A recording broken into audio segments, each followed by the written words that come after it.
The Impossible Poet, a medical autobiography by Ashifen. Trigger and content warnings.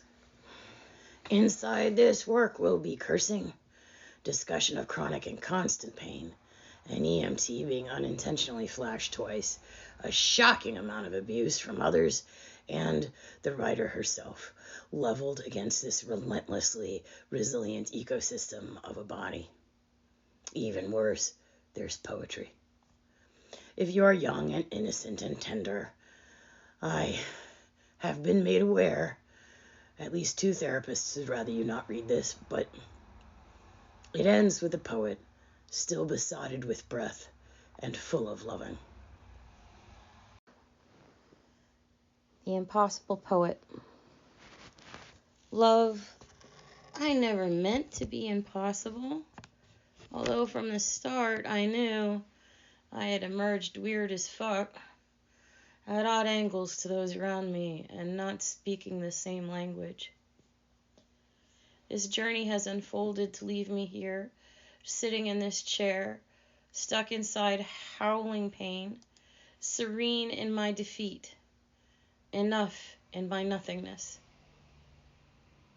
At least until a new apogee of agony leaves me screaming in tears, mind nearly lost to the suffering, until I claw my way back, letter by line, into loving. A beloved poem in motion, dreaming I am a poet, I hurtle through space, weaving loving through this ecosystem of a body, hallucinating time and story out of an onslaught of sensation. When I write it out like that, I have such compassion, not just for myself, but for all those in the pages below. While I get to sit here inside this reality so heavy with beauty while keenly aware of suffering, they think that such things are impossible. That speaks more about their realities than it ever will my own. It breaks my heart. All this time I had focused on their laughter, at the thought peace and joy could exist in this package, and how that set me back. But truly now, it is about compassion, and how they are not creative enough to risk it. How would they know to look for peace like this in themselves if they see me as impossible? Every time I've been overwhelmed with self-pity as I wrote out these stories, I realized my blessings still overflow. I may be losing my speech, but I run wet with word. The gift of this ability, along with the lived experience, a story I need to tell to myself, if no other, should not be squandered. Love, let us get on with it, for the fiction has been so patient. In the weird way of things, I am perfectly suited to this moment in which I find myself, rocking back and forth in a chair with a keyboard before me. Conveniently, I'm already impossible, so I can be utterly naked in my truth, with no harm coming to this soiled reputation. Preface. My medical records describe someone I do not recognize and have never met. 2 therapists and the last of 3 neuropsych evaluations, woefully different from the first 2, which this report claims never happened as they did not have records immediately accessible. All demand that someone like me, disabled, neurodivergent, in constant pain, a trauma history long enough that there are 4 books in the CV of suffering, cannot also be steeping in self-love and compassion, even though my art and writing have documented exactly that journey for decades. All anyone had to do was check my social media, look at the work I've published on Amazon or on Patreon. It would have been so easy, but none of them could extend belief enough to verify. Now, in my medical records, based on the presumption openly stated that it is impossible for someone like me to have self-love and peace carried into this report, My art should be purged from the world, and I be kept from making any more. All I'm doing is re-traumatizing myself. Current suffering be damned. After a 30-year career, every word I have written and art I have created was dismissed sight unseen. Unless I admit to myself, love and peace are lies, they will not help me get help with the tit-curdling pain. My last trip to the ER many weeks ago and many chapters hence ended with my white blood cells at 16.5 and an MRI showing my liver, pancreas, and lymph nodes were all swollen and my vague tumor issue is out of control. But to my face, they said everything was normal. In my chart, there is no reason to have come in. There is no physical reason for pain. The image on the cover is a scan from May 2023. I had to hand carry the disc from one hospital to another, and they absolutely refused to let me see it. But I used to work for an EMR, and I have friends still from that job who could help me out. It took from May until December to verify that there was indeed a black puddle in my head after being told repeatedly that I was a liar. This scan cost me a primary care doctor because the idea I saw what I saw was inconceivable. How I was not allowed to see my own records made me howl with outrage. That I was treated as though asking for help with pain and such profound neurological issues to be constantly turned away broke me. In these pages, I want to release these wounds and never talk about them again afterward. Without the chance of health care, why am I living in this agony of thinking that I can get hope and knowing no one will ever rescue me? It all devolves to the same issue. Despite MRIs and blood work, none of it makes a dent because someone like me cannot possibly know what is going on inside my own body enough to know that if I am in pain. One of my closest friends online reminded me that this failure of compassion really has nothing to do with me, that medicine as a practice is in crisis, and I should keep reaching deeper into myself to find greater peace with my mortality and the fact there will be no answers. She's right, of course, which made me howl all the more with grief. A poet to the bones. This is the only way to do what she suggests. Surrender and find greater peace with the inevitability of mortality. I have to move through the mess between me and that clarity. The problem with having survived so much, it fills people in white coats full of contempt.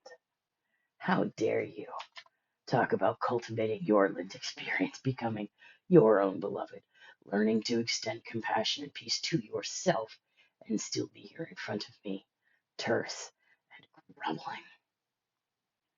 It is as though they believe if I had any capacity for self-love, there would be no pain. From those reactions, I have come to think that if I make any claims to healing, I believe the able-bodied think it has to include the physical form. But the problem there, even if you discount the abuse, I was irradiated by 3 Mile Island. There are injuries that left a mark, like the joints that have been and those that need to be replaced. Your idea of what is healed and mine will look shockingly different, since I do not hate my body or her limitations.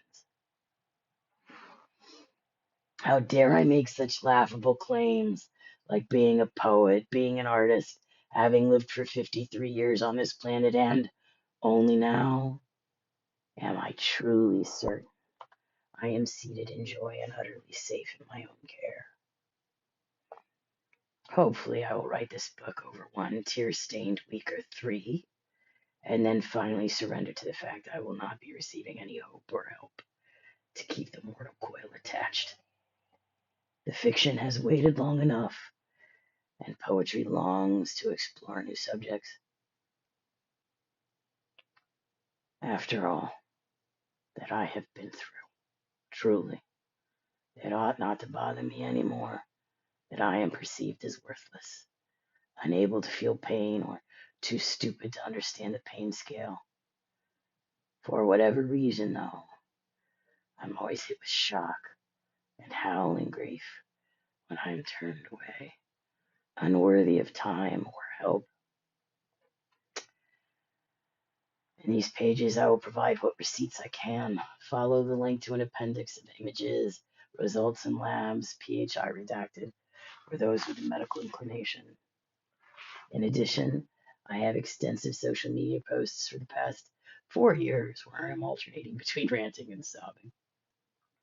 I will also include a letter I wrote to my past primary care doctor begging for understanding and mercy, if for no other reason than it still wins as the most desperate and neurodivergent thing I have ever done. As things stand as I write in December 2023, all meds for migraines are gone. That's something specifically stated to have been a lie and never real. The only refills I can get are for insulin and thyroid hormone, and no amount of white blood cells or agony will get me treatment from any ER. Either my ability to communicate is just permanently impaired, or I am too far gone to bother with helping. Referrals to pulmonology, allergy, other ear, nose, throats will a fifth time for 2 practices already be the charm, as well as follow up for the MRIs about chronic mastoiditis, which is probably not actually that, but the other name is the tit-curdling agony, have all been vetoed by my last PCP, as I am too complicated. Writing in December, I may have another primary care doctor by April if I'm lucky. Maybe. For some reason, people are not wild to take me on. Likewise, the self-love journey has been well documented, but I can barely muster the will to talk about it, since none of the art seems to matter in this context of a medical autobiography. Who I am, the nuts and bolts of moving through my breath, seems to be utterly unimportant. As I write, I am stuck in tit-curdling agony 24/7. My emotional control grows harder, and neurologically I'm destroyed. Earlier this week, during a power outage, I choked so hard I think I factory reset my mood. But even today, talking to someone face to face can push me so far past cognitive load that I must seem like a terrible human. I shake and I drool and I get very compliant, so no one will hurt me worse than they already do. Sleep has been utterly compromised, but thankfully liminal art has always been a thing for me, and I'm a force of nature when it comes to my relentlessness creating a better life for myself within the confines of this skin. Nonetheless, my goal for this writing is to come to terms with what has happened, that I have no actions or behavior on my part that were not understandable or forgivable from my own perspective, that there is nothing that made me deserve this ongoing isolation and agony. Why, I am still bewildered when people see no value in my life leaves me mystified. May this help me let it all go. Early days, number 1. This chapter exists for the same reason a CV of suffering does.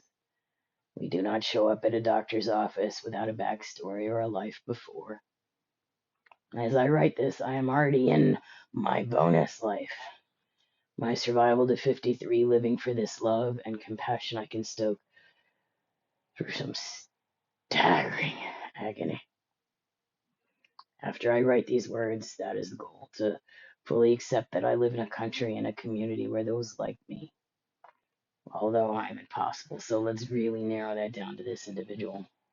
Does not have the right to compassion without this overwhelming what the fuck that fills my brain with outrage. Only that too has been used to refute my claims of self-love and peace. However, I was not always so angry. For most of my childhood, people in white coats tried to help, or did, through the restrictions placed upon them. According to my mother, in a little story she enjoyed telling a little more than I would have liked, they were encouraging my brother to punch me whenever I cried. At 6 months old, he collapsed a lung, punching me with such vigor.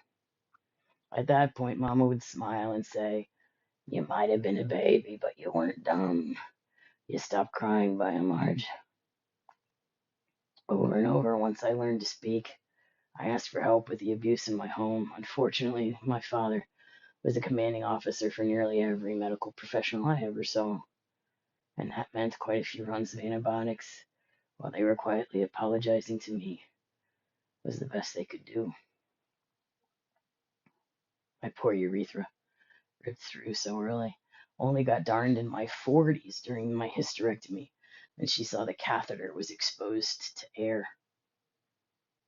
When I was about 8, I got my first asthma diagnosis. About 12 packs of cigarettes were being smoked in that house a day with no windows opened because of Mama's fear of birds. "My daughter is not defective." Mama nearly hit the doctor for his impudence, suggesting I was passing out because I was having asthma attacks. That began a long series of years where she had me do aerobics, and when I got breathless, she'd beat me on the back with a broom handle to teach me how to breathe right.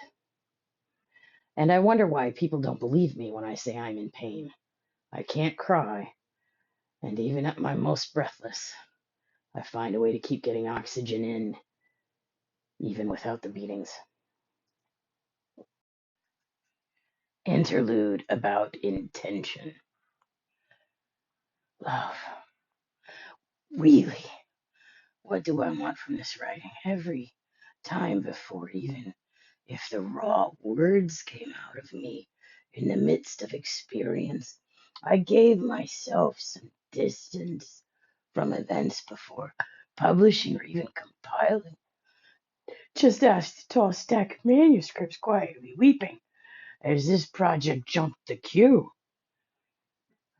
Already, it has me crying with memory. And while I feel like this is purging and healing, in the end, who am I to tell until it's all done? This moment tears its way through me, love. We are so far gone now. Each breath is agony. My torso swirls with pain, and always we have this skull, neck, upper back screaming. It started in my head, so I usually don't articulate how it's spread and just call it the tit curdles or head pain. And here we are, hours into this outpouring of words, looking for when I fell off this side of the earth, rather than hanging on to society's edge by my fingernails. Love, I'm exhausted. $9.50 in one account, $2 in another makes for under $12 for the rest of the year. At least it's December. Unable to rely on the bus, a privilege, not a right. I have to drive in this buckled down flow state and still have to be careful, constantly prepared to pull over as soon as I cough or swoon. It is not ideal. My ability to stay even keeled in public is nearly non existent. I cried in Walmart. I mean, who doesn't really? But quietly, as I got cat food and vaccines. Without Wi Fi, I'm hoping maybe 5G implants would help. Day before yesterday, I had a moment choking that turned out to be very close to death. The world became a tunnel. I stopped hearing. I stopped being able to sit up, sliding off my chair, bending over my crossed legs. Do I bend forward? Back? Water? No, no, no water. I hovered on the edge of consciousness until I remembered if I put a hand to the paralysis in my throat, I gain purchase and can sometimes get the food down. It worked again. Love, I need to stop grieving this lack of help. I need to stop begging when I'm in distress for help I will not get. If they do not see me as a person with a soul capable of holding distress with equanimity, they will not give me decent or helpful medical care. Likewise, with it written in my chart, I need to stop making art. The risk of going in on its own seems too high. I don't want to be Sorquana. I want to be done with this suffering, as my wise friend suggested, to make peace and stop being so angry at those who cannot see anything of value in me. Who can say that any of this was ever treatable, even though it's been years since anyone really tried? Love, I want to be done grieving all the things I could have done in this lifetime. If I had been real as a child or as an adult. Early days, too. I never got to be real, you see, until I gave myself reality. Dyslexia and hyperactivity likewise wound up being utterly dismissed when I was tested for them during 3 Mile Island. To the point, I had not even processed that I had been diagnosed with dyslexia until I was re-diagnosed in college, and it was old news to my mother. You're fine. Dyslexia isn't real. Just like the hyperactivity. You're just careless and stupid. I do remember dancing around the gym while the counselor talked to my mother about my hyperactivity, claiming, "Holy shit, ma'am, it can be seen from space." Interlude on disability. As Aunt Ruth died when I was around 10, this has to be not long after the 3 Mile Island episode. We were visiting Grandma down south. As usual, I curled up in my favorite chair, hoping to avoid everyone I was related to in the pages of a book. But Mama, then 40 years old, Grandma, 71, and Aunt Ruth in her mid-80s, gathered like clucking hens at the window, watching a man hang laundry as small children laughed and played around him in the yard. Now, Aunt Ruth was my favorite human being. She survived everything. Grandma made her keep her plate, bowl, and silver wrapped in cellophane, and she couldn't eat at the table with us. Although my brother pointed out she still cooked all the food because she had had typhoid. But she never showed any resentment about her ostracization. She was the kindest of the lot regardless. With her bent spine, slow motion walk in 5 minutes. Hello? Every time she picked up the phone, Ruth took her time as she articulated the words. Well, would you look at that? Snuff involuntarily dribbled out the corner of her mouth, but she caught it with her sleeve. That is just pathetic. What? Mama jumped up and turned around like a meerkat when Grandma and Ruth had come to stare out the shears. From where I sat across the room, I could see the man across the street grab up a kid and pretend he was an airplane before acting like he would pin their giggling ass to the line by their overalls. He's hanging the laundry? Grandma spat it out. That is his wife's job. She's got no shame letting him do it. She is just so useless. I don't know why she lives. Wait, so far, Mama wasn't doing too badly in this conversation. I was nearly proud. Wasn't she in an accident last year? Yes. There was a moment with a spittoon before Ruth continued. She's in a wheelchair now. It's disgraceful. She'll go outside like that. This poor man does everything. Clucking, Grandma picked up. We watched him come home from a full day of work to play with the kids, cook dinner. This shit with the laundry. As if on cue, the man flung out a sheet to get the wrinkles out before pinning it up. Ruth, for one of the only times in her life of illness and agony, articulated intense bitterness in her judgment. How can she live with herself being so useless? It's an insult to the world. Those words broke my heart into 1,000 pieces, and I tried to hide the damage inside that huge book I was holding. They kept arguing about the exact degree of his emasculation and her evil selfishness, while the husband and kids, laughing and joyous and utterly oblivious to their damnation, ran back inside the house, into the arms of that woman they cherished enough to let her be wounded and useless and still beloved. That, I shuddered as I tried to keep from crying, will not be my story.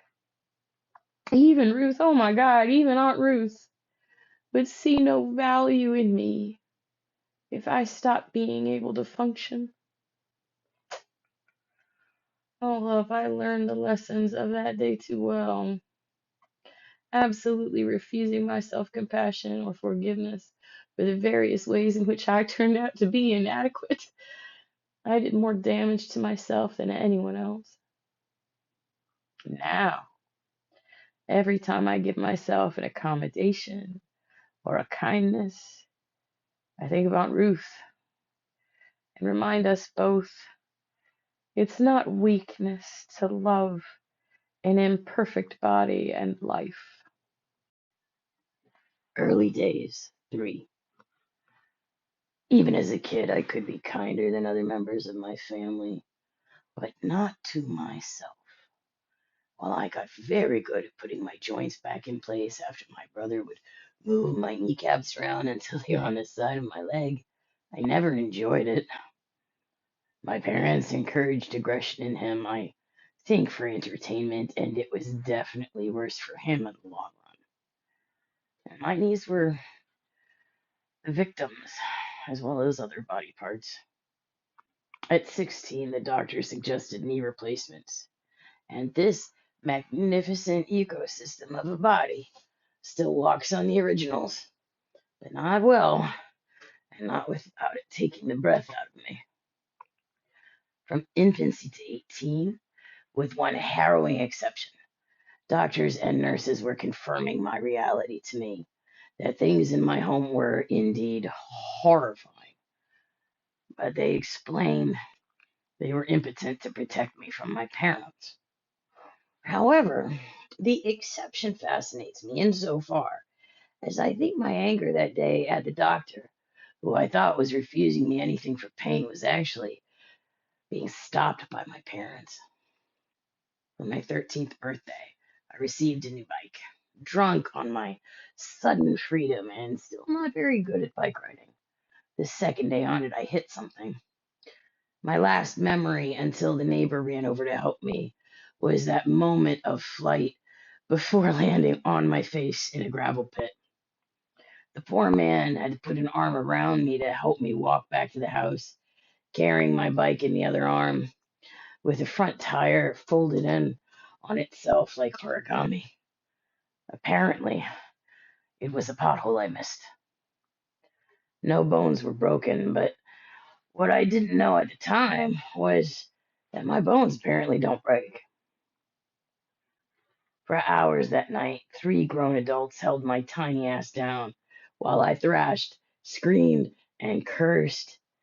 The doctor dug rocks out of my face and shoulder with tweezers and dabs of hydrogen peroxide. How I begged for help with the pain, screamed and pleaded, but no, just hours and hours of digging, extracting the rock, dabbing until they had a tray full of hundreds of stones. My collarbone, cheekbone, and above my right eye had stones too deeply embedded in them. The skin just got to grow over them. That was my first truly traumatic time in the ER. That would follow me in flashback and dream like the rest of my childhood. And I remember watching my parents as I screamed. Dad kept muttering about how I deserved it for running myself. Mama kept crying about how I would never have a life. It's not like I was capable of being loved on my personality. As I write tonight, though, filled with compassion for the other people in the ER, the doctor, the nurses, the big burly men I kept trying to kick off me. They were not enjoying those hours either. I had begun a lifetime journey that night with headache, migraine, and the absolute utter certainty that appearance was not where my self worth should ultimately live. While it is nice to be pretty for a few hours here and there, that is not what makes my life worth living. Beauty is a losing game. Those faces howling about how I ruined myself at 12, almost 13. Why even bother living now? They look just like me. So, a moment of silence and apology to the MD who found out what a prolific vocabulary for the obscene I had as a small for my age, almost 13-year-old. In retrospect, I wonder if the doctor had nightmares about me, begging and pleading for help with the pain. Virginia years. From the moment I walked onto the campus of George Mason University, I started figuring out how to heal.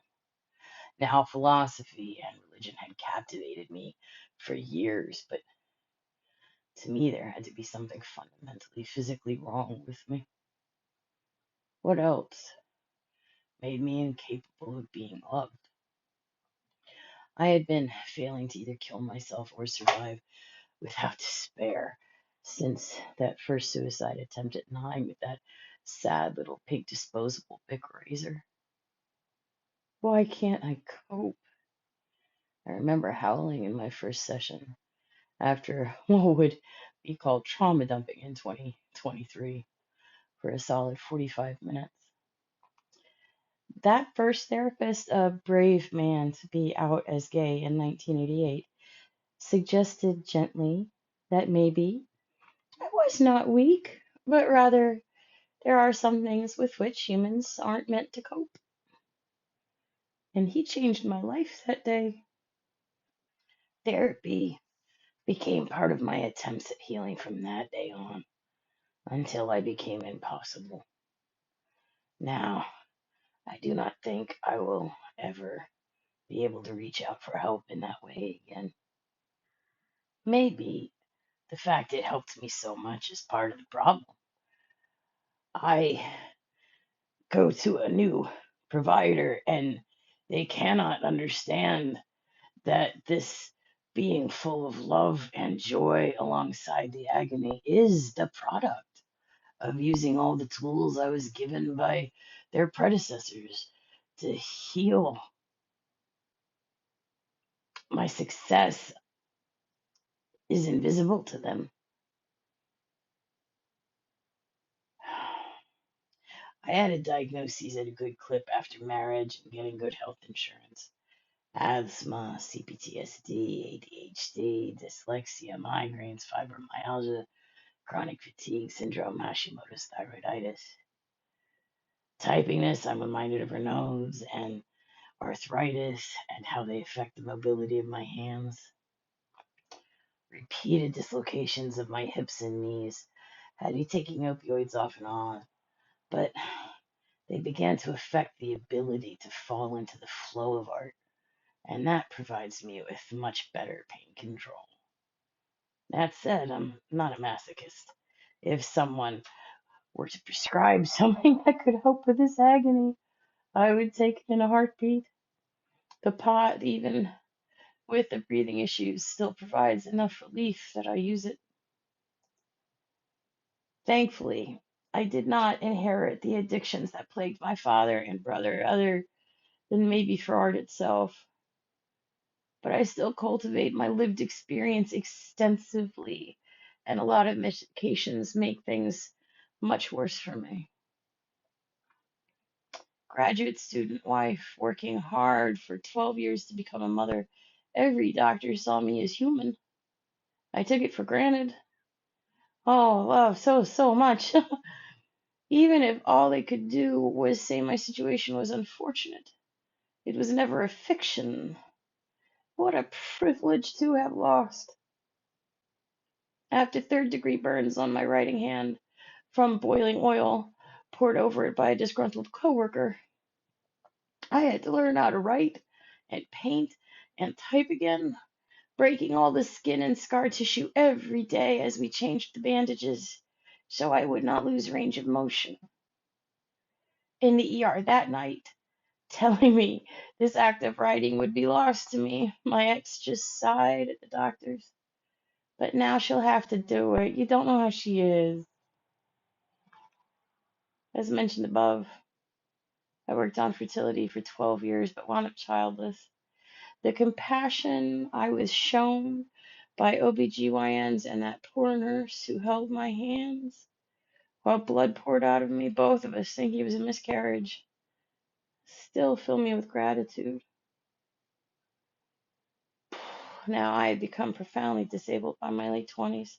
My entire centered field of vision filled with migraine aura for 18 months, making reading and driving impossible. The problem of the hand and the dislocating knees, losing my metabolism and working consistently on the CPTSD and other mental illness. That was more emotional distress than one body could handle without collapse. There were always problems with a provider here and there. The sinus infection is because I'm fat. How they nearly killed my then husband when we were 28 through the cunning use of antibiotics and obtuseness. Still, I came into my 30s a big fan of Western medicine. Knees went back into joint. I could function better after the migraines finally passed. Back then, I could speak clearly and be believed.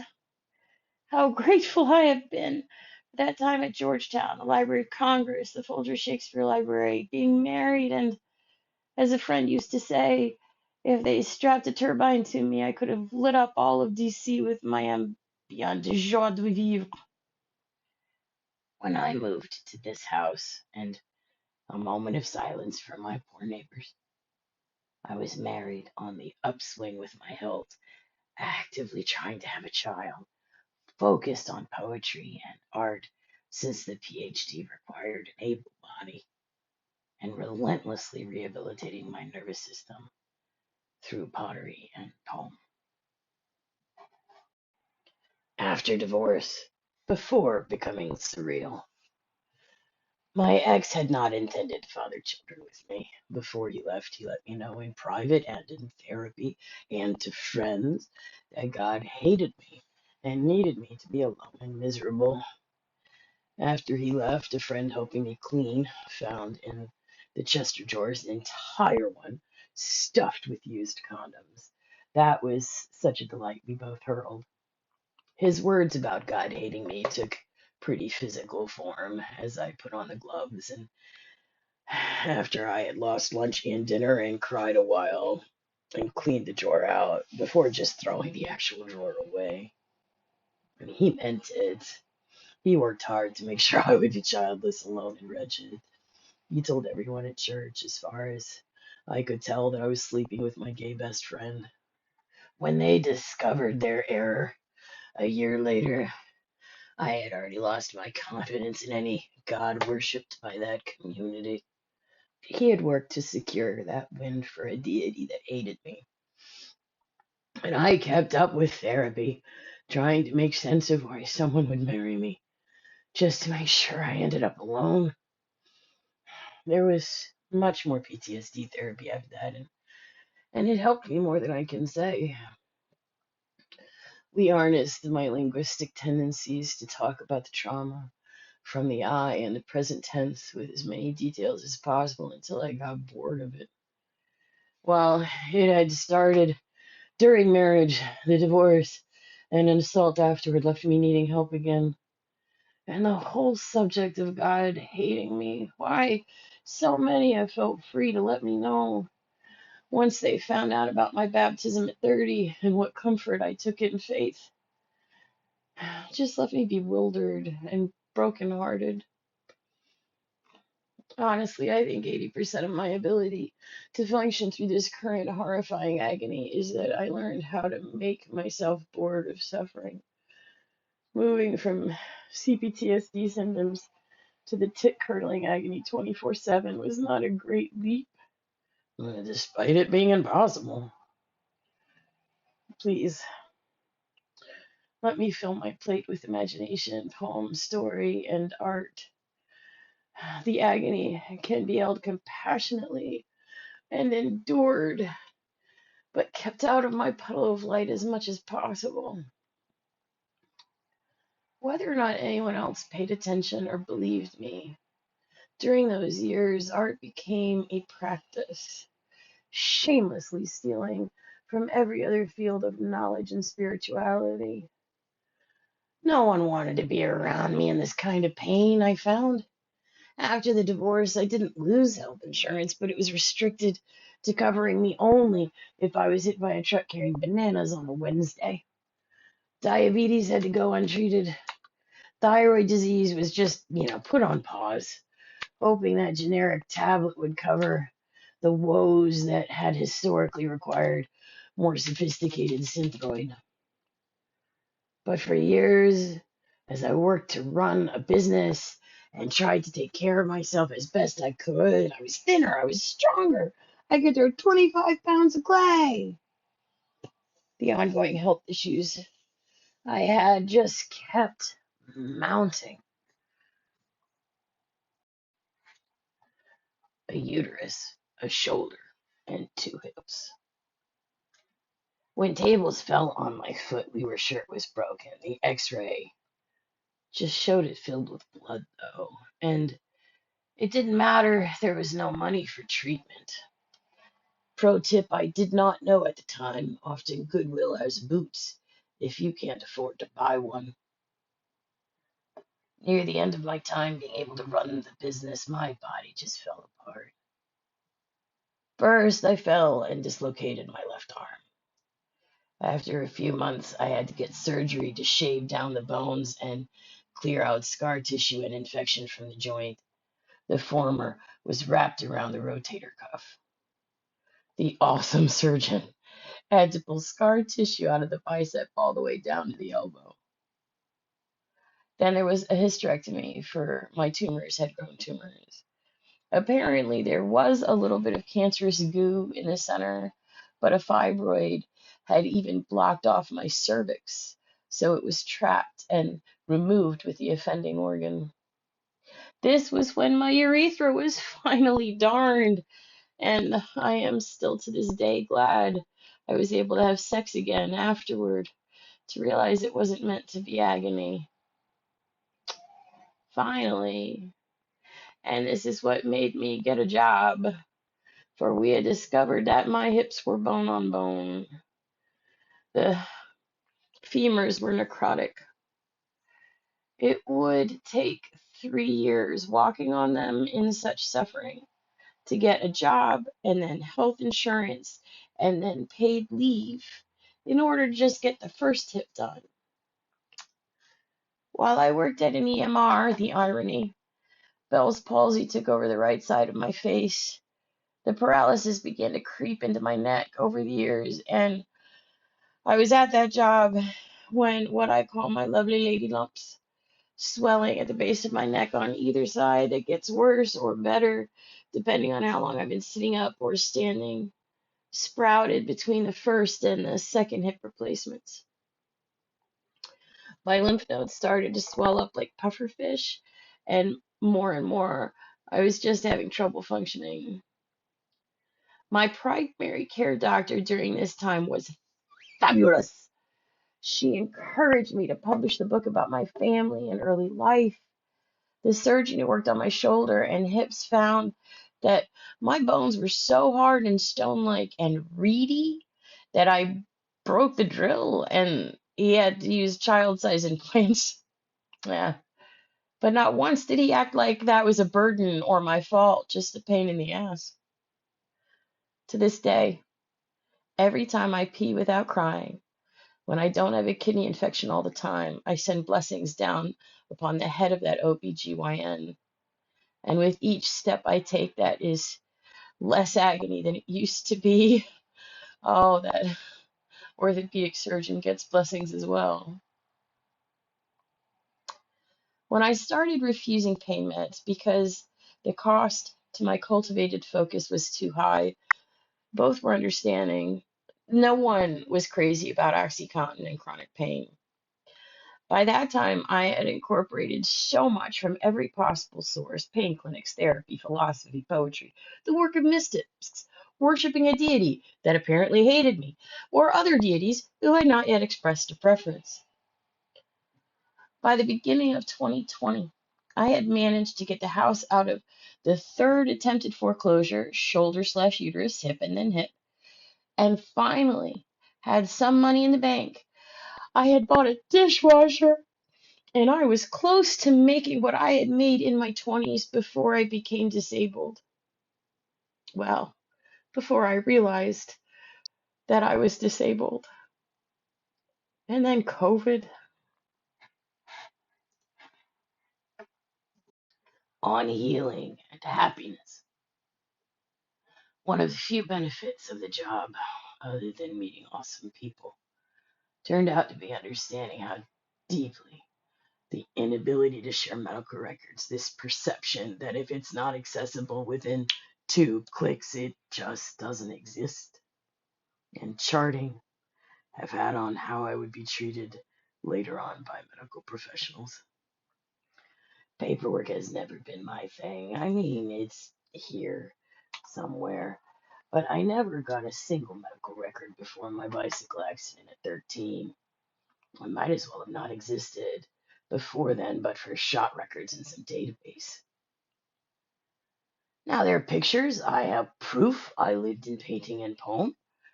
Somewhere in this house, there's a bunch of medical records from Virginia and a head CT. In all honesty, I should find it. It's on the list of to-dos. But the problem has been what got lost as practices closed or moved into new EMRs, or I just aged out of what they had to keep on hand. Those records seem to be lost now, and I am not alone in this because, again, I worked for an EMR. This was the problem the company was dedicated to solving, which tells me the woe that has swaddled me from 2019 until now, it is truly systemic. Well, there are books to be written about bias in medicine and the egregious way the disabled, chronic pain, and difficult patient who has the audacity to maintain their reality exists is treated. As rooted in the eye as these words are, this work is not about one doctor's judgment or how it holds more weight than my entire autobiography.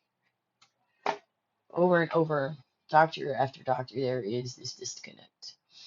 Maybe if I weren't so old, talking about neuropsych tests that happened in the 90s and the early aughts, the psychologist would have believed that I was married or tried to have kids or ever worked to get better in my life. But as it was, none of that mattered at all. As I was drawing on paper with a pen, awaiting a procedure that would drive needles into my artificial hip to make sure it wasn't infected, a nurse accused me of ripping off AI with my doodle. Art like that could not come from someone like me. But now it feels like everything I say is immediately a lie. Heaven help me if I ever fill out a survey on a doctor again, for the retaliation has been severe. Sometimes it has left me utterly bewildered. A palate deformity also was fiction until I opened my mouth, and then it was just an exaggeration because there was no way I'm telling the truth about having had corrective surgery 2 weeks after that bicycle accident. In the records somewhere, there are all the scans and tests and indicators of issues that I wanted to be addressed, but no one looked at them. My last primary care doctor refused to request the records from a test at another hospital. It was a click more than she was willing to do, and then charted I was lying about the test so vigorously. Other doctors reprimanded me for lying about it.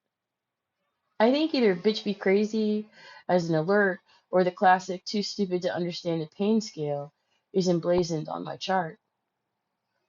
Telling my story does no good if I do not possess enough of a soul in their eyes to heal.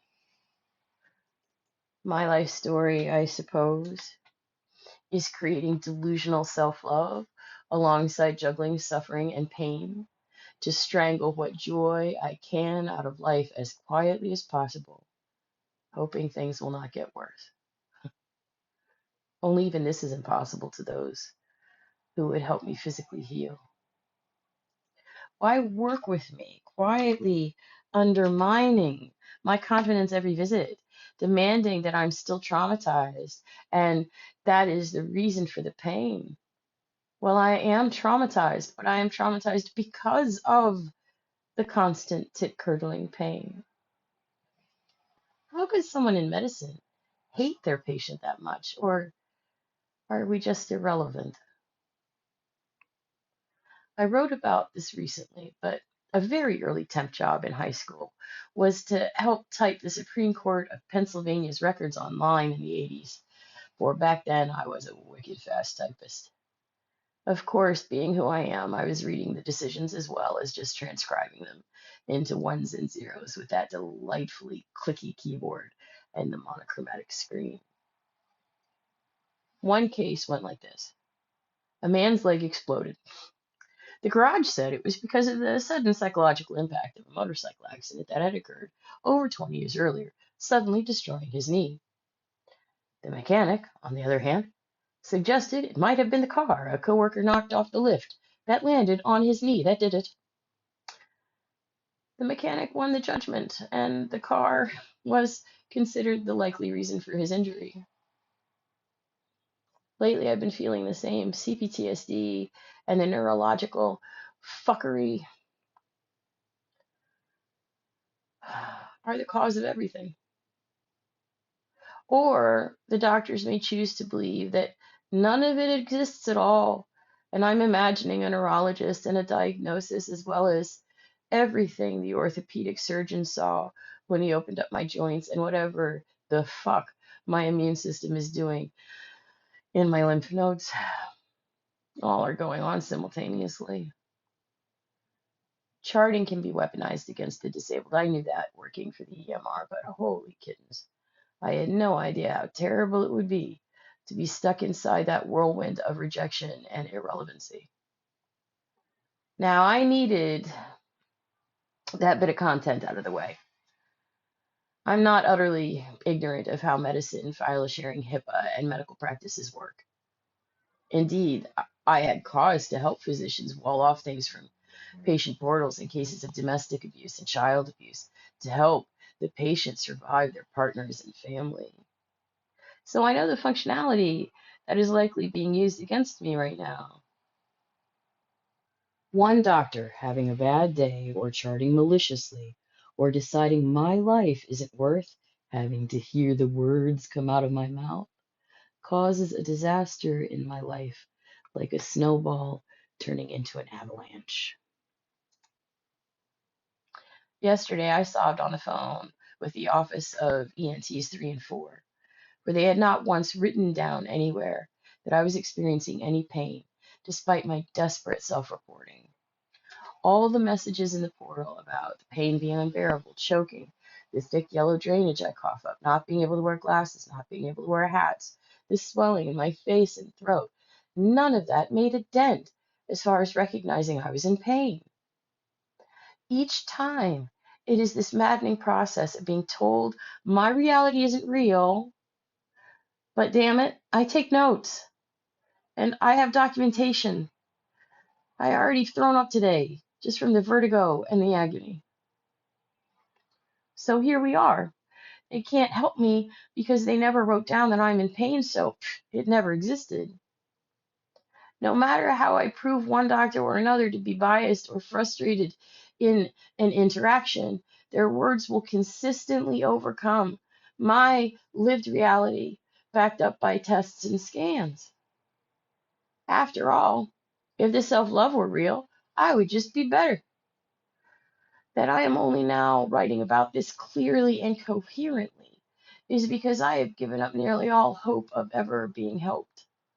I am conserving my energy, for I am growing weak. Breathing is ridiculously hard.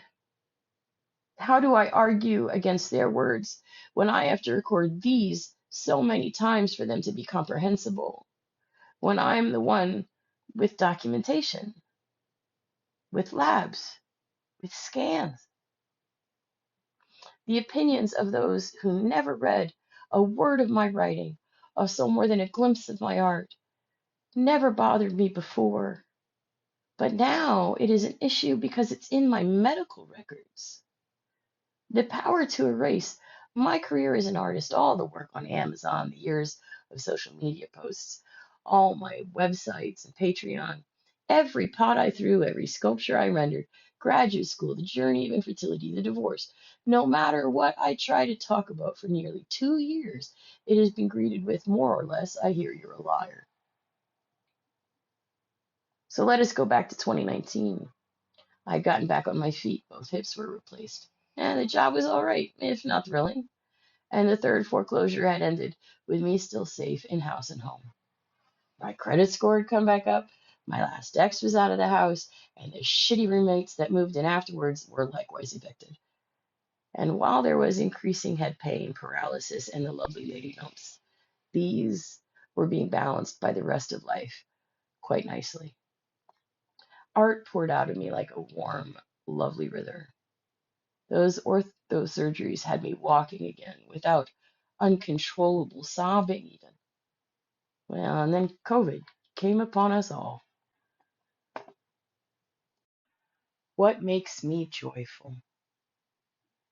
That I have single mindedly kept making art for as many hours a day as possible is actually the key to my being here right now, in what passes for my right mind, writing these words with such furious intent.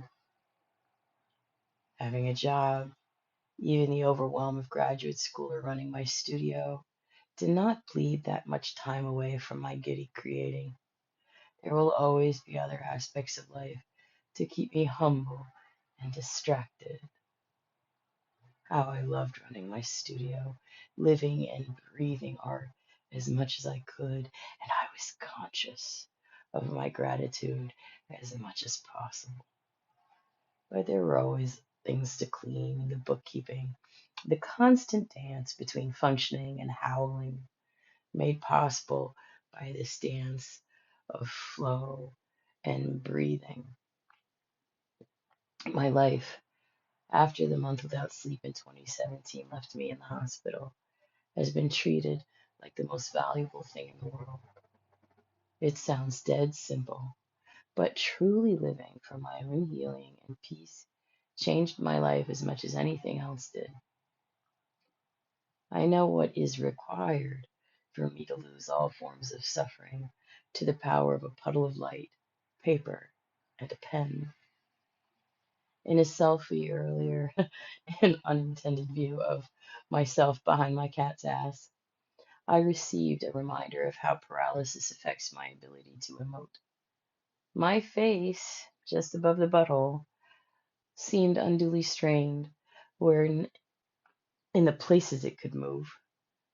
If you were right here, you would see how I shift in position, rock out muscles, have a bucket always near for when I have to bend over. At the time of this writing, I am fresh from a shower, having shit myself so badly in pants that it ran down the whole way to my feet. This is not a glamorous lifestyle. There is plenty of space for being humble and vaguely humiliated by the body. Now my laugh made people irate, loud, and I always had some joke or story ready, but now I struggle inordinately to speak, having to force the words out. As hyperactive as I am, I have learned to place all the energy I have here into letter and line, whether it is survival art or distraction. The friends who thought their opinion of my life that it would make them suicidal and my self love, therefore, had to be a delusion, sent me to the ER and made me fight for self love to be sane in a way I never want to repeat, particularly now that I can go mute in times of tremendous suffering. Why does it make me crazy still that they made such a cruel assumption about the value of my life and then imposed it upon my mental health? Their lives would be horrible for me, honestly. They complain about their husbands incessantly. They are unable to spend hours in stillness, reading or learning, but always talk about their wonderful lives. So clearly, their happiness and sense of fulfillment rests in the hands of others, and bully for them if it works. But I was like that for many years, and this is why I live alone and anchor myself inside my solitude. They did not find beauty or truth in my creating. Your life, ladies, is not what I wanted. Quite literally, when I realized kids were off the table for me, I pivoted into making this a life I wanted to live fully and in every moment for myself. Quite literally, if this head pain were not 24/7 debilitating screaming horror, if I weren't randomly passing out and choking on food, this solitude and marriage to making story and image is all I would have wanted. Nothing you can say will make me stop loving the shit out of my personal journey. Living behind these eyes, holding this pen, floating in this ocean of love. This is what I wanted. I worked for decades to live here. Still, I'm expected to be suicidal to the point talking about love and pain still crippling me is madness. My reality and their perception are so incompatible. I may die for lack of medical care at some point just from being unreal. My journey started so far outside of kindness. These years of undiluted compassion for myself had made me protective of my joy and the tenderness it has brought. Healing for me does not mean I turn into you.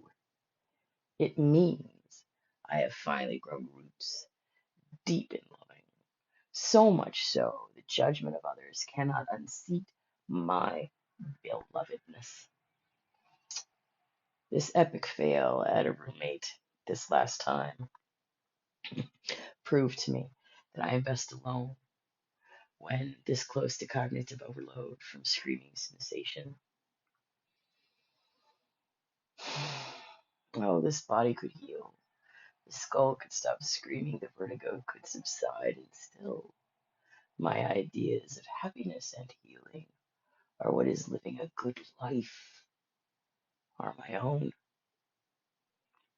As we move forward, poet and poem, we need to remember until 2 years ago, I assumed that people thought what I was doing as an artist was real on some level.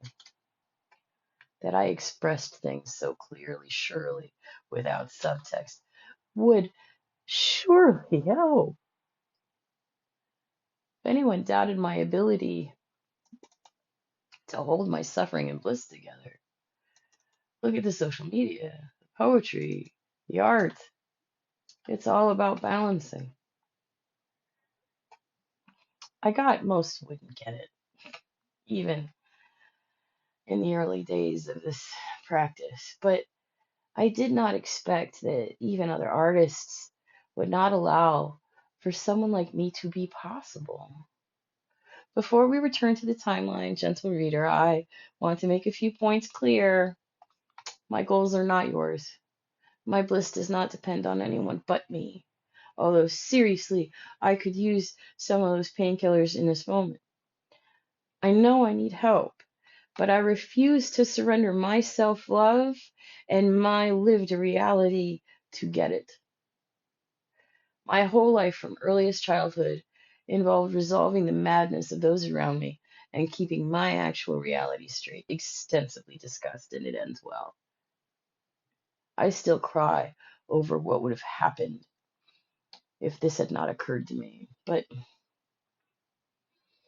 I have built up gaslighting defenses my whole life. Also, I believe people when they speak. Without knowing the latter and preparing for it with the first, I would have probably lost my loving to their cruelty. That said, my capacity to love is more healing than being loved has ever been.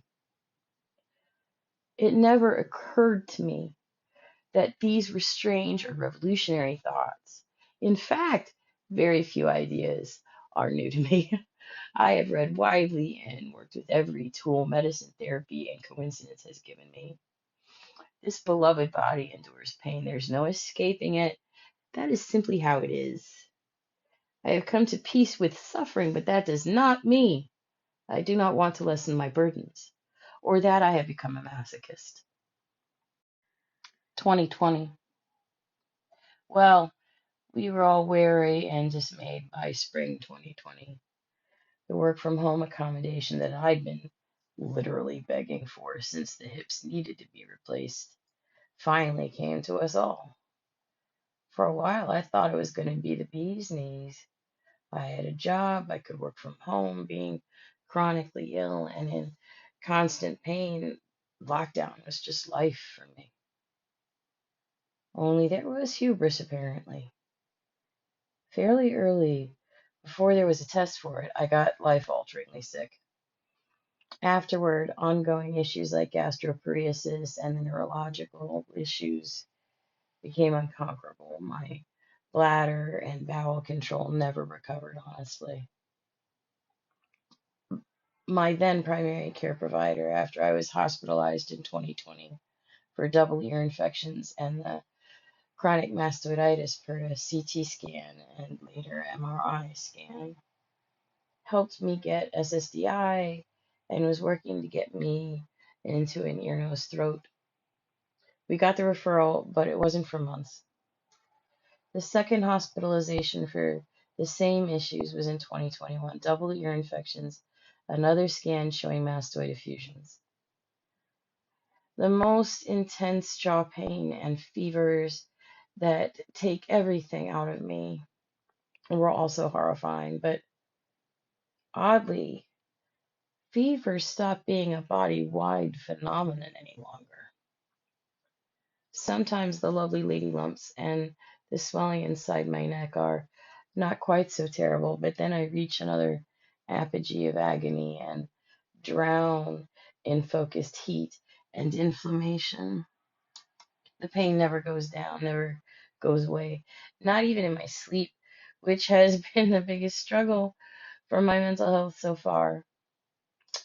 But I can adapt until the next increase in intensity.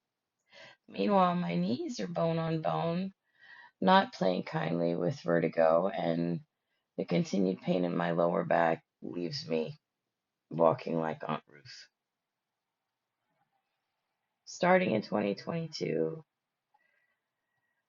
I began to scar, such a strange thing for skin that healed third-degree burns nearly without a scar and grew back half my face, and I have spots of hyperpigmentation. It does not qualify as a freckle, and I have aged to match my years. This cycle of apogee tolerance, has taken a horrible toll on the body. I struggle to get words out. I have lost nuance in tone and expression. When I record at home alone, I can edit, and I need to. But even then, the quality of my voice can make me cry. Inside a doctor's office, I am already at so many disadvantages that cognitive load swings too close to where I start crying and begging for help like an incoherent child.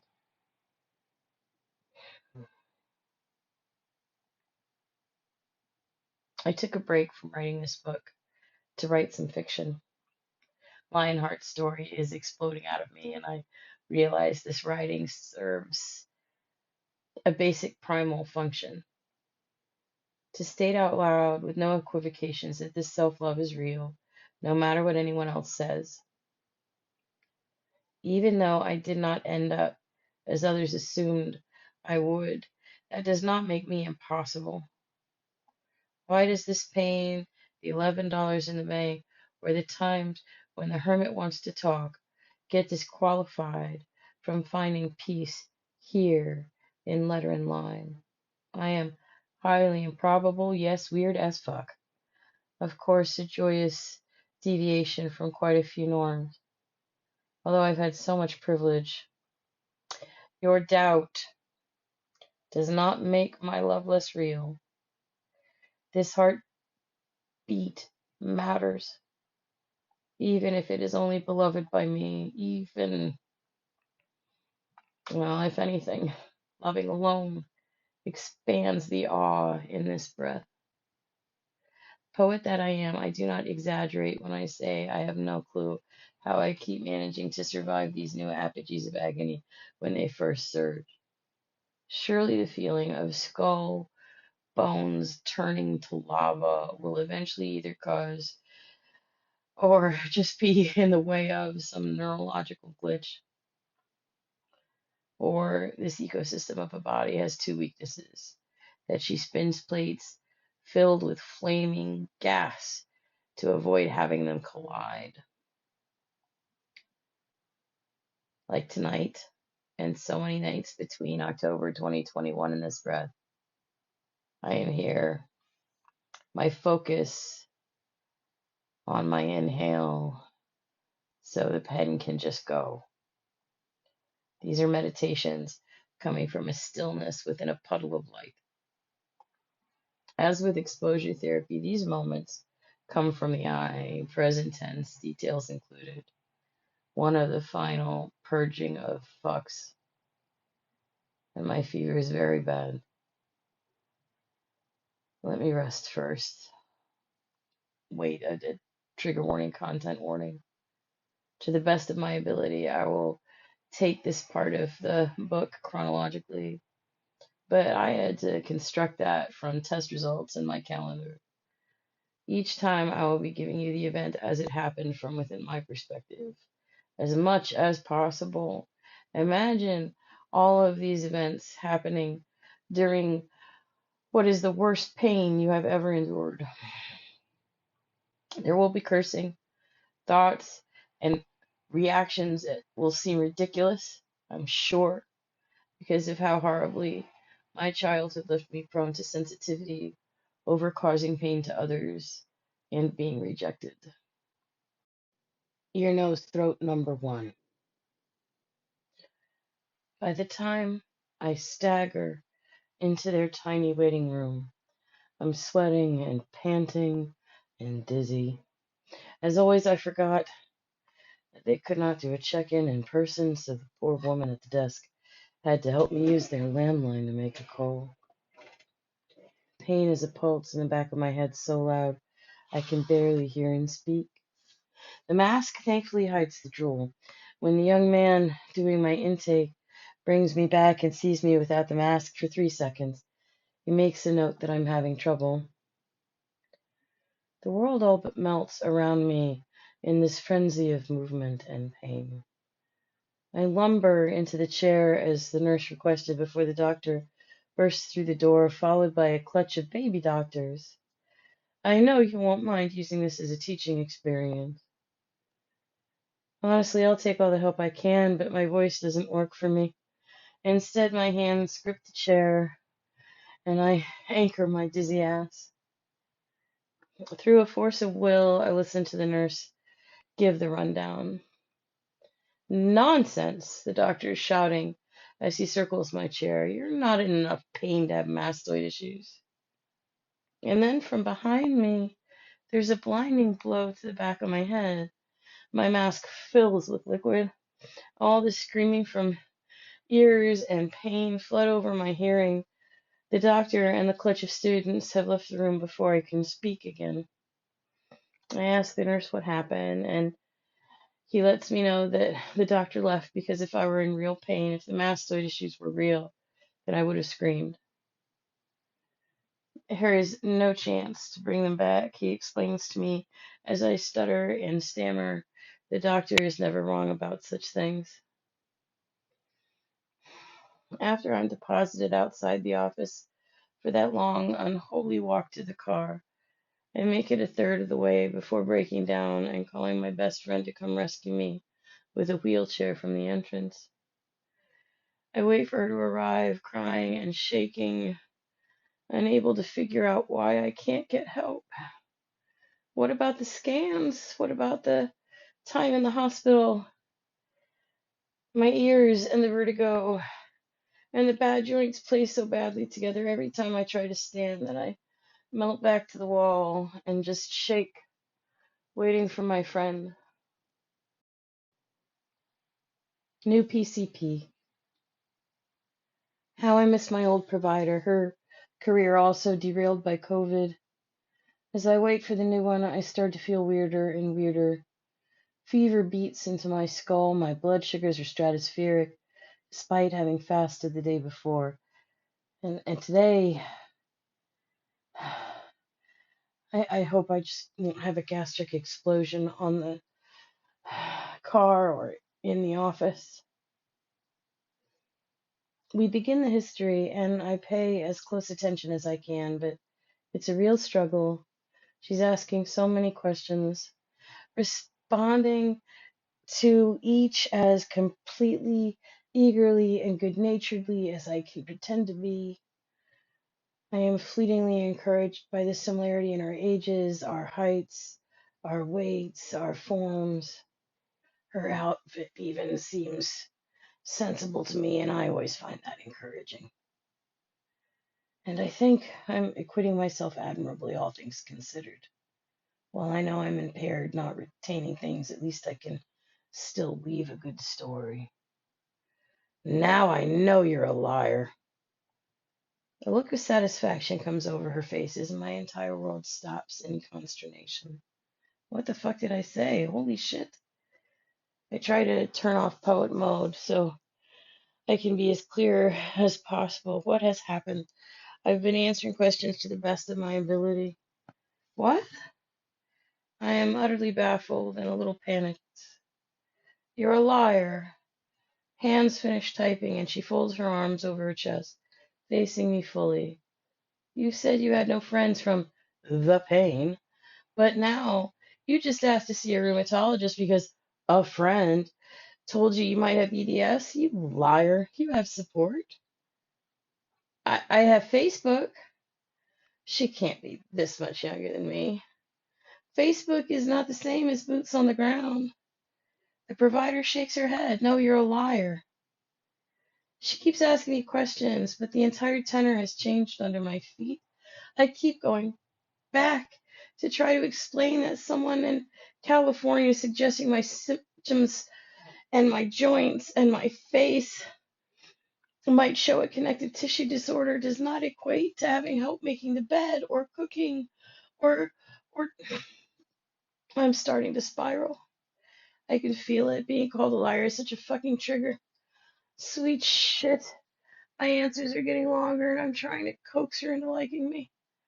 I am in this overloaded state without a chaperone over my reasonable fears, and I keep going lower and lower. My best friend had to step back. I need help so badly. Why does no one understand that I don't need to be saved? I just need help with the groceries. It was too much for her. I can't escape the pain. It makes me hard to be around.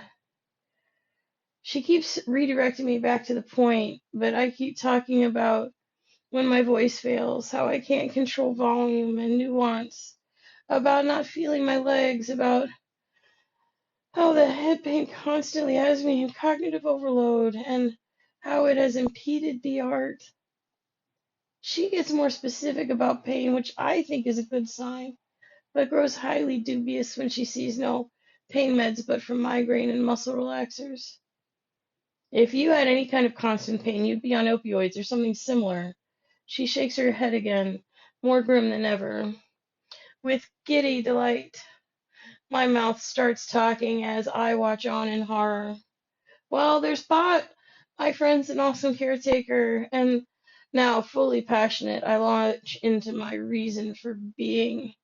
I explain the art, the practice of it, how I use it as meditation, how I found out you can reformat your operating system with 10,000 poems. Tears in my eyes of gratitude.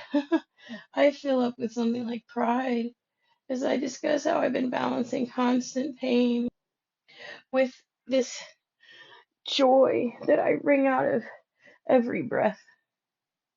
She makes it through the talk about leveraging flow and making art, but only barely. I'm losing her. What else do I do for pain? I talk about the bed yoga, being relentless in everything I can physically do when I can do it. The stretches that I'm doing so my legs and my knees won't get worse than they are. And as I say it, I vaguely want to die. And I also masturbate. Mentioning that this is from a real world pain clinic, and their advice, not just masturbation for masturbation's sake. Uh, this does not redeem myself. What? She looks disgusted, which truly should make my mouth realize it should shut the fuck up. Only some part of my brain has made the assumption that a hilarious story can never go wrong. It involved a chilled butt plug, a chafed ass, abundance of lubricant. Shortly thereafter, I laughed and coughed at the same time, due to nothing other than my own thoughts. As I write, I offer to the universe, may no one else know what it feels like to say, the glass projectile hit the wall of the bedroom and left a dent, and the cat has never been the same. He's so suspicious of my behind now. She does laugh out loud before standing up, shaking me off her lab coat and saying, you're a hopeless liar. The horror on my face, for that entire mess was true, including the cat now having a phobia of my masturbatory habits. And she takes my expression as the question. Stop lying. You just said you do not feel your legs. Words about internal feeling and external touch being different. The hips not affecting my genitals or ass. The variability of paralysis and the loss of feeling tumble out of me as she stands at the door. You do nothing but lie. She tells the nurse to make sure I go. What was the lie? I'm babbling incoherently to the nurse, who seems as befuddled as I am, having worked with me for years with a previous primary care doctor. I had hip replacements. They were bone on bone. The nerves were damaged. Why would that keep me from masturbating? She nods patiently at me, as those in the waiting room look oddly confused, and I can't even process it might be me. The paralysis, I wave at my masked face, has always had times it gets worse and better. That doesn't mean I'm lying. I hate Facebook for fucking up the word friend. She closes the door behind me while I keep talking to the plants and the trees and the sky as I weave my way to the car crying. How could she have, should I have said brownouts, not paralysis? I tried to explain. It's like there's too much sensation to process, and the brain just has to make some serious fucking choices. I cry with my head on the wheel for a while before I'm fit to drive, and when I get home, I shower and I crawl into bed and I cry about it for a long time more. What did I lie about? What did I lie about what is happening to me? Why am I stuck here in this upper extent of agony? Why do people think I'm lying? Neurologist number 1.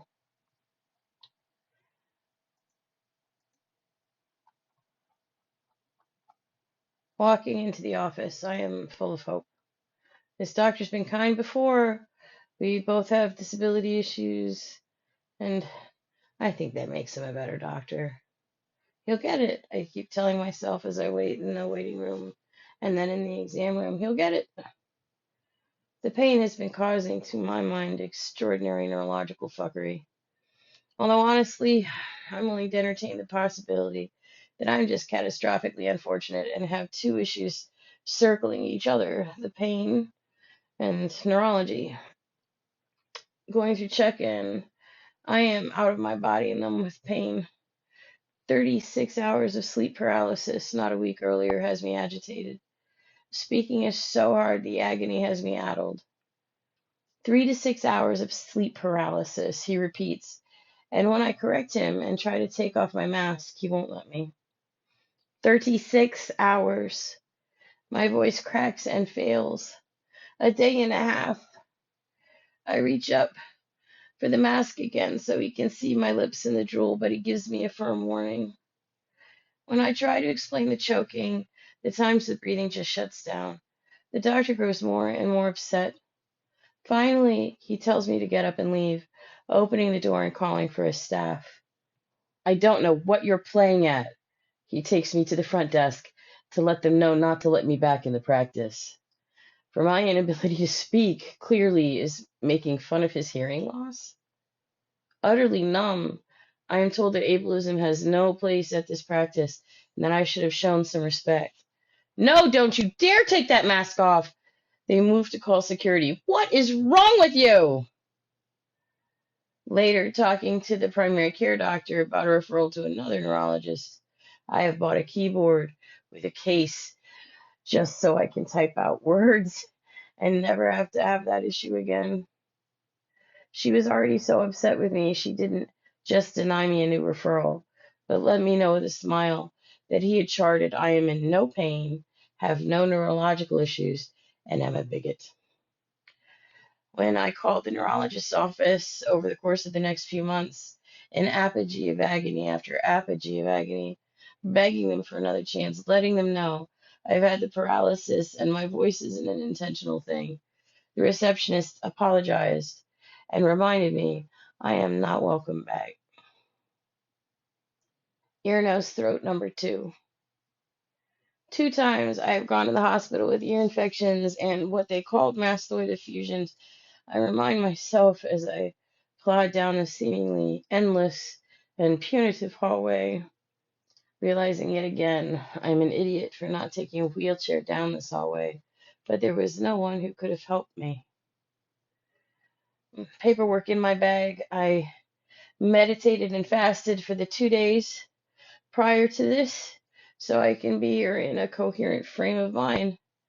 This has to be the day that everything changes and they realize that they forgot about the tip-curdling pain having a cause. Given what I've been told, the last ear, nose, throat wrote that I am incapable of feeling pain when confronted with a scan, so that the scan is suddenly not real. Finally, I have moved to another doctor in the practice. The ear pain is horrifying again. The head pain has grown so bad, it persists in every level of activity or rest. There is no level of stone that can mute it, and while every other sensation in the body varies, this is maddeningly static, stable, and loud.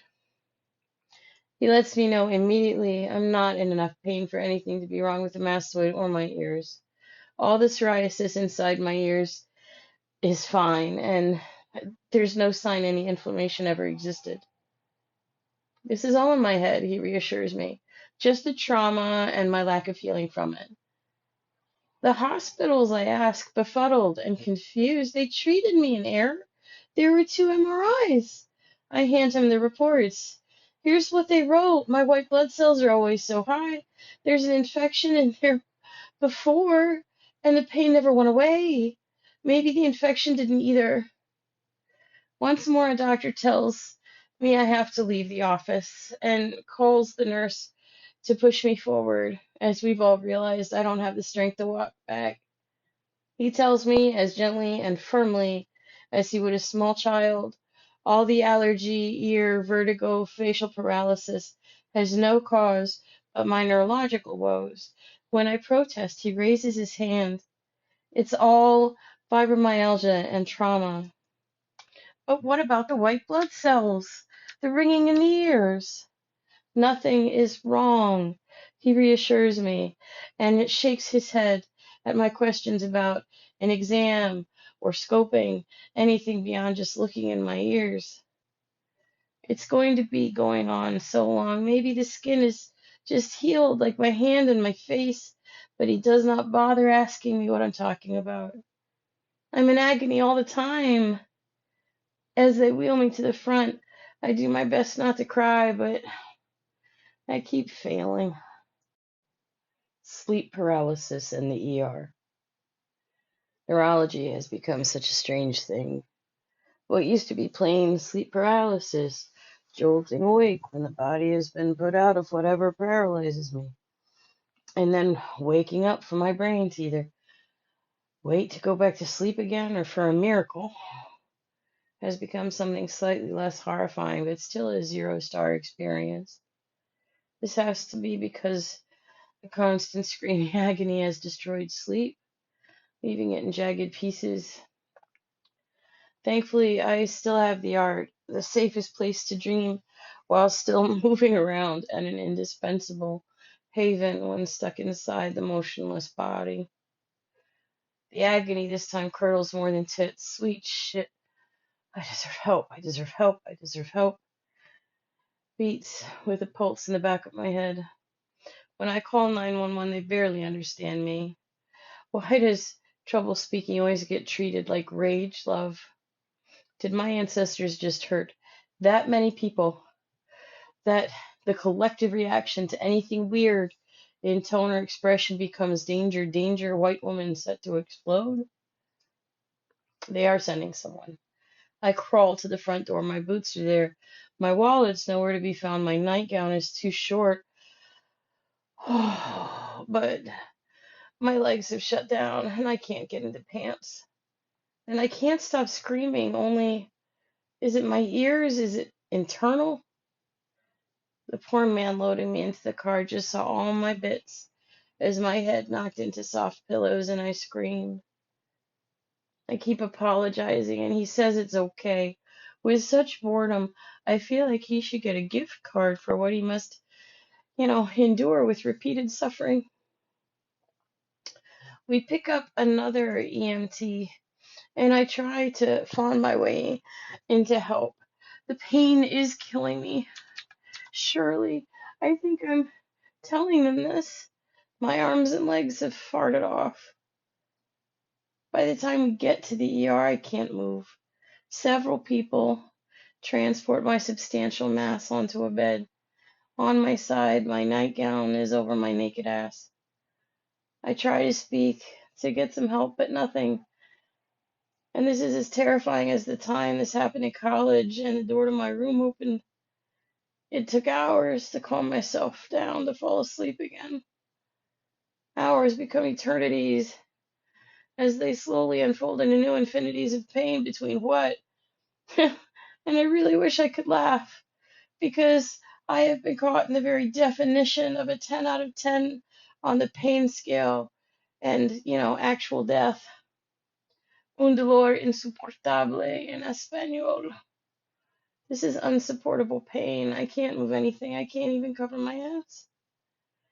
How many times did that Stax take advantage of this exact same situation to my detriment until I just stopped being able to sleep for a month?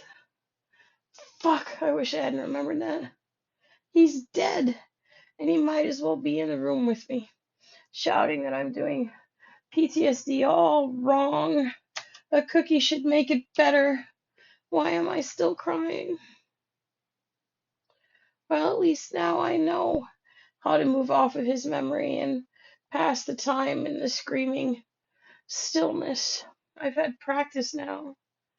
Just sit with the horrors that come up until there's this kind of dull contempt around the powerlessness. Yeah, you're digested. Yeah, you're digested too. How do I come to peace with the head pain, though? In my mind's eye, given how synesthesia redoubles sensation as sound, I see a 500-pound 18th century castrati, voice so powerful and high that it can peel paint off the back of the theater. Sweet shit, that wig-patched bastard doesn't even need to inhale. Give thanks. Give thanks for the 36-hour ordeal at home when I was forced to face all these shards of wretchedness. Now I know how to take all the nightmare and powerless of it and hold it. Even how the 3-year-old in my depths keeps crying about the nightgown and being left unable to move. We keep trying to cry out, but all I can do is breathe. Breathe. There's a minute. Wait. Do I have some control? No. Poet, just breathe. Memories rise like the undead, sensing this physical vulnerability like a captive audience can be pushed back if I throw sharp shards of story at them. Love, forgive me. I tried to get us help this time. At least this is a high enough traffic area that I can hear people discussing my naked ass as they pass by. Help. Fucking finally a word. The nurse, a silhouette to the one slightly opened eye, either from Bells or Will, I can't tell, comes over, a soft pink shirt, a pale blur, and a gentle voice, asks if she can help. Can you help me roll over or give me a blanket? Tears are spilling out. I'm working so hard to articulate. Please, I can't move. Can't move, you're drunk. I don't drink. I wail despite myself. I get sleep paralysis. Bless her, she's moving me, and the pain finally gets so bad. The darkness rushes up. Oh, sweet, lovely unconsciousness, come to me, baby. I am naked assed in the hospital. Who cares if I stop breathing? Boop, boop. Oh, I'm hooked up to the machines now, and it feels like somebody did a blood draw. My eyes won't open though. Fucking fucks. All I have is that gap of suggested vision. But the gratitude, someone covered me up so nicely. Being cold only makes things worse. Trying to crash up and out of the dream still doesn't work. I can't move. There are footsteps in and out, but I'm not having the invasive memories or fears on a level I can't work through. Just following my breath. I keep at it, holding everything that comes, loving it. This too shall pass. Every fucking tool at my disposal is being used. Growing agitated will only make it worse. Finally, I hear the doctor come in. Christ, your vitals are so good it's almost offensive. He spits the word out, and I can't see him at all, just a blur of a white coat through the eye that can't close. Why did you waste our time? This bed should be used for somebody who matters.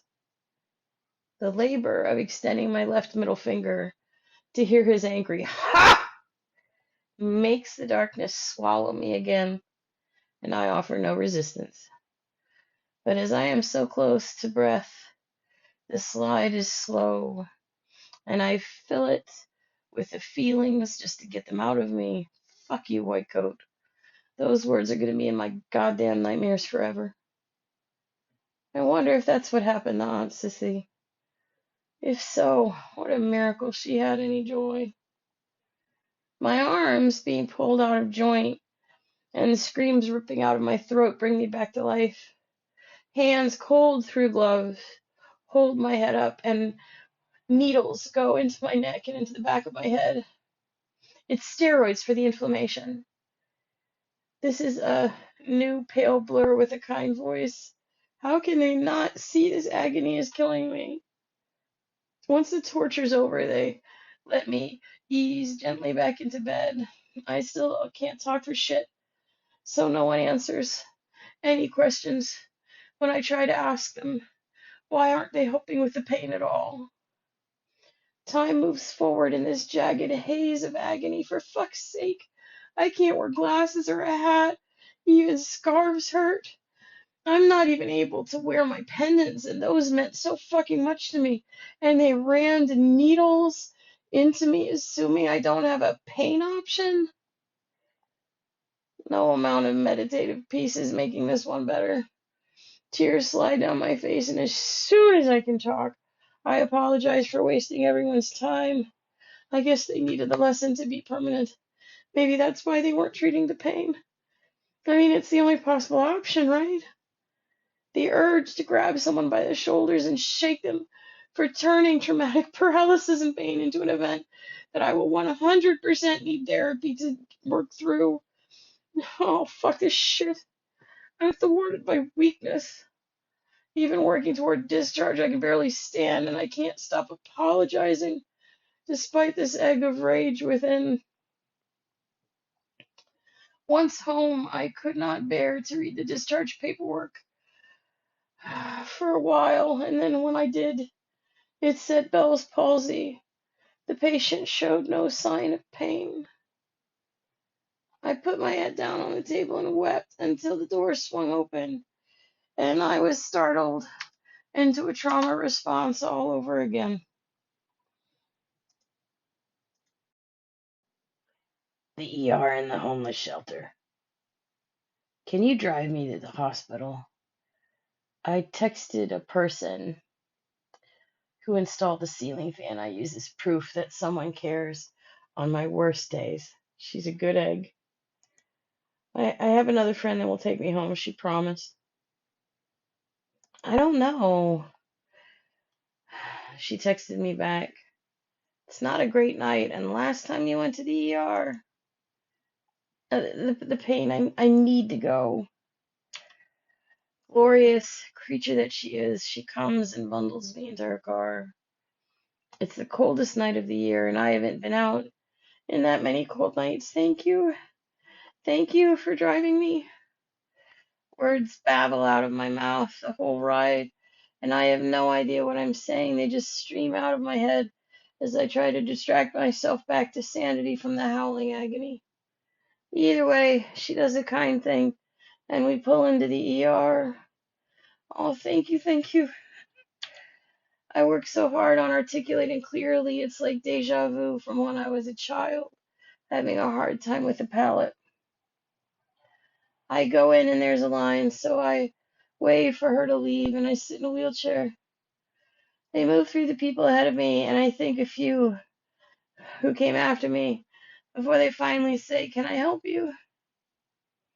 I work to stay calm. It's my reactivity. They aren't trying to be offensive. It's just a tone issue after all. I remind myself quietly. The check-in person is young, white, and male, and those are terrible afflictions for him to have to endure. And I have to be careful my whole life. I've worked to be nonviolent. Best not to lose my wits now. Why are you here? The head pain. Working to keep myself calm. I think I'm repeating myself, but it's just deja vu. From here to here. He interrupts my gesturing. How bad? On a pain scale of 1 to 10. Un dolor insoportable el peor posible. I point to the sign, but the paralysis not coinciding with tonight's horrors. This is the worst pain I have endured, and truly, I do not know how I'm functioning. Lead weights have formed in my pelvis, the screaming castrati worth of howling agony. It makes me have to work to squeeze out language and movement, in addition to keeping myself calm. This is a challenge, for I'm afraid I'm doubted. But direct questions are my kryptonite. He refuses to accept Spanish and gesture to the signs, so I make myself say a 10. Are you stupid? He snorts at me, and I know the world is a better place for how weak I feel in this moment. He sneers at me and keeps going. Let me explain.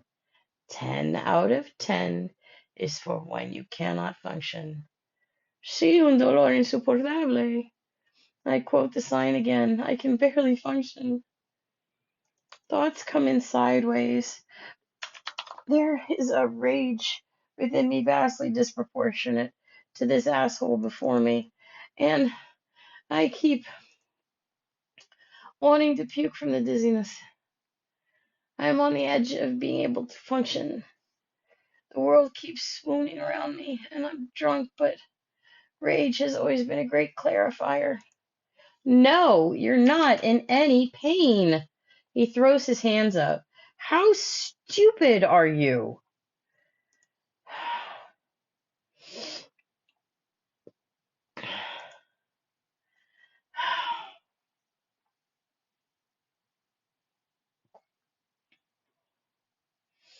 Another nurse intervenes, and I'm allowed to go through security and into the main part of the hospital. Placed in a chair, I start rocking back and forth as sensation shatters what focus I have. I can feel flow fall around me in shards and just keep my focus on the breath, hovering over it. This is when it tends to fail, when I'm trapped here. Finally, I moved to a storeroom with a chair. Can I have a blanket or something to lay down? I'm horribly nauseous. No! The angry nurse leaves me alone, so I maintain the chair as long as I can, rocking back and forth, focused on my breath. But I will puke or pass out, so finally I lay my lovely jacket on the floor, get down on the silk backing, and put my legs up in the chair and work very hard to meditate the fuck out of this misery and hold on until the doctor. Oh my God, what is wrong with you? That is disgusting! Another nurse comes in and immediately begins to scream at me for laying down on my jacket on the floor. I nod about being disgusting. How can I deny it? But the pain makes me shake, and now I am flooded with rage again at not being heard. I go back to sitting, my face pressed into the corner of the room when the doctor comes in. Why did you come in tonight? It's the same doctor as a few weeks ago when she'd written notes, get a new PCP, which my current PCP used as proof that I was lying. The pain is so bad. I feel hopeful. She took me seriously before. Tonight's another night, the infinity unfolding between 10 on the pain scale and dead. My friend had to drive me in. Her face hardens. This is not the place. The pain is so much worse, though. I can barely hear through these ears. I stand up without moving closer, trying to demonstrate the vertigo, but she doesn't move for a moment. Her face does not seem to encourage my continued conversation.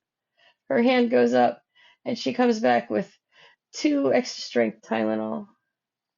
I am so confused. Last visit, she was outraged on my behalf. I beg her for help. No, I know exactly what's happening with you, but it isn't my fucking job. I'm not doing your PCP jobs for her. You are discharged. This is all you're getting from us. She gets me to leave by threatening security. So I try to move as gracefully as my wobbling ass can manage out of the building. texting the friend who'd promised furiously. I start walking toward home, nearly an hour drive away. More furious texting. I call, I call, I call again. She swore she had me. Uber's not responding. None of the taxi numbers respond. When the police do a donut about what the fuck is this person doing, I'm shaking and sobbing. Cold makes the pain so much worse. First, the young officer bundles me into his car. Given how I'm shaking, screaming, and begging for help, he radios the ER and tells him he's bringing me back in. No! I recognize the voice, the young man at check-in. Nope! She is too stupid to feel pain. The nurse laughs when the police officer disagrees and said, It really looks like I'm suffering. You are incorrect. She can't even grasp the pain scale. The officer tries to take me to a hotel, but I don't have enough money. My friend still won't respond to any of my calls. He has to take me to the homeless shelter, and I fight it. How do I know if I'll be able to keep my shit together around a crowd? I'm so furious and angry and triggered, and this agony, and my tits are curdling. As soon as we walk in, the smell of cigarette smoke, and remember, poet, it's just a trigger. This is not a sign of imminent danger. People are high around me, and I try not to be jealous. For poet, there's nothing that can help with this pain, and you have no money to buy drugs. Do not beg anyone for help. But everyone's very kind to me. They can tell that I'm in crisis and honestly provide better comfort than the ER had. No one here doubts that I'm in pain, but we are all equal in our powerlessness. Why didn't my friend answer? How can I be too stupid to understand the pain scale? It's useless when pain is a constant force in life. All other pain moves.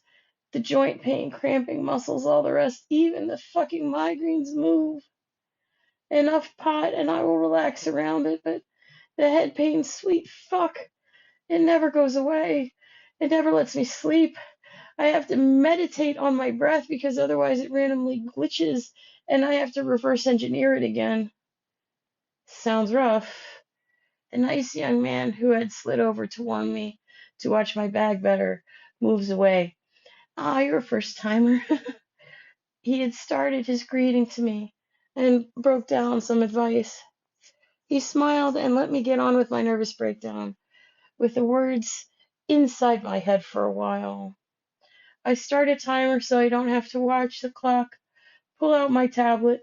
The keyboard stays closed. Following his advice, the strap is around my leg. Sweet shit. Asha, hold on. I write in my glorious writing app. The chair is underneath me like any other. The only thing I have worth stealing. Apparently a newly minted plague coat and a keyboard. With that young man's reminder, all the training from the DC Metro just came back. I remember the night Martin came hurtling out of the bushes when I was accosted by the Metro. He did not save my life. Well, if he didn't, he certainly saved me from another rape.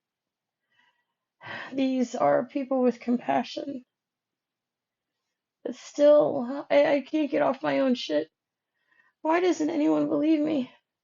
Why do they say I'm making it up when I have been so careful to have the receipts of suffering on me, when the receipts of joy are strewn across social media? As always, holding a pen in my hand makes my pulse slow down. Each undulating letter weaving this thin line of light gives me a place to hide, but every few moments I'm undone by a howling wave of grief. I try, I struggle to keep it from escaping into sound. Why won't anyone help me? Why won't anyone believe me? Why am I trapped here? Thoughts hurtle through my body and mind when the inevitable short strangled sob escapes me.